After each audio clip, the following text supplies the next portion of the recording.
আমি যে সানগ্লাসটি চোখে দিয়ে আছি সেই সানগ্লাসটি বর্তমানে সারা পৃথিবীর একটি ফ্যাশন ট্রেন্ড।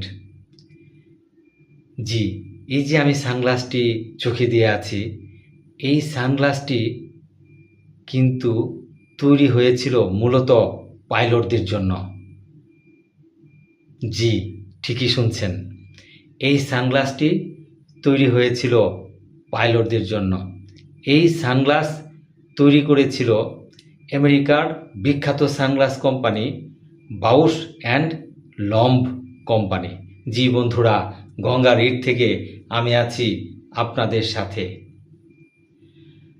আমেরিকার বিখ্যাত সানগ্লাস কোম্পানি বাউশ অ্যান্ড লম্ব কোম্পানি 1999 সালে তাদের স্বত্বাধিকারী বিক্রি করে দেয় ইতালির বিখ্যাত সানগ্লাস কোম্পানি লাক্সোটিকার কাছে।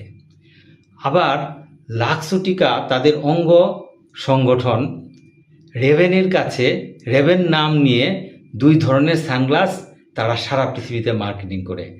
তার মধ্যে একটি হচ্ছে এই রেভেন এভিয়েটর সানগ্লাস। এই সানগ্লাসের নাম হচ্ছে এভিয়েটর সানগ্লাস। কেন? এই সানগ্লাসটি মূলত তৈরি করা হয়েছিল পাইলটদের জন্য। 1936 সালে পাইলটদের কথা বিবেচনা করে বাউশ অ্যান্ড লম্ব কোম্পানি পাইলটদের জন্য স্পেশালি এই সানগ্লাসটি, এই মডেলের সানগ্লাসটি তৈরি করেন, যেন পাইলটরা বিমানে ওড়ার সময় রোদের ঝিলিক থেকে তাদের চোখকে রক্ষা করতে পারেন। সেই জন্য এই সানগ্লাসের নাম হচ্ছে এভিয়েটর সানগ্লাস এবং এটা 1936 সালে তৈরি করা হয় এই মডেলটি।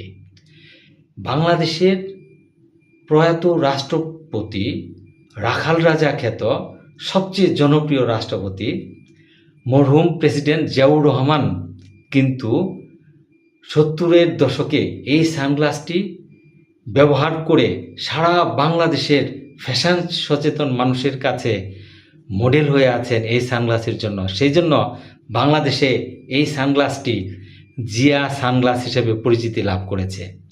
আসলে এই সানগ্লাসটি তৈরি করা হয়েছিল পাইলটদের জন্য এবং এই সানগ্লাসের নাম হচ্ছে এভিয়েটর সানগ্লাস। ধন্যবাদ।